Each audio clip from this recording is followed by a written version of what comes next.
নমস্কার বন্ধুরা, চন্দনা S lifestyle আজকে একটি মিষ্টি রেসিপি নিয়ে চলে এলাম। ছানার পায়েস।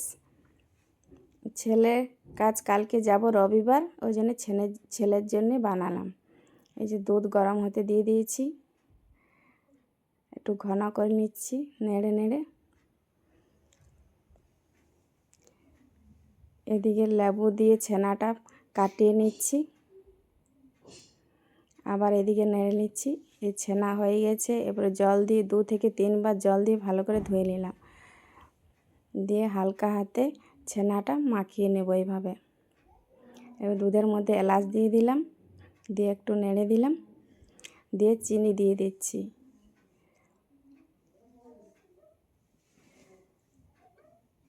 চিনি দিয়ে ভালো করে নেড়ে নিচ্ছি, দিয়ে ছানা থেকে ছোট ছোট বল তৈরি করে নিচ্ছি। অনেকগুলো বল তৈরি করা হয়ে গেছে, আর কিছু আছে, ওইগুলো একটা একটা করে বানিয়ে নিচ্ছি।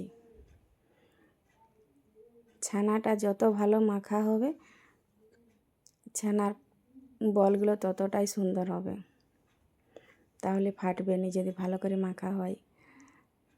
যে একটা একটা বানিয়ে নিলাম, এরপরে দুধের মধ্যে ঢেলে দিচ্ছি আস্তে আস্তে। গ্যাসটা এখন লো টু মিডিয়ামে রাখা হয়েছে। এই সবগুলো দিয়ে দিলাম, দিয়ে একটু ফুটিয়ে নিচ্ছি। কাজু কিচিমিচি দিয়ে দিলাম, দিয়ে একটু ফুটিয়ে নেব।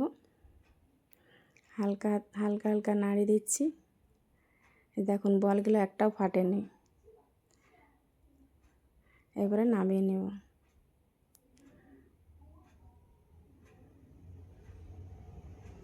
এবারে নামিয়ে নিচ্ছি।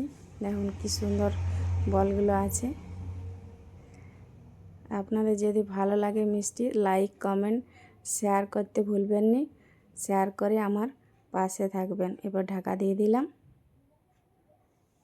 নমস্কার।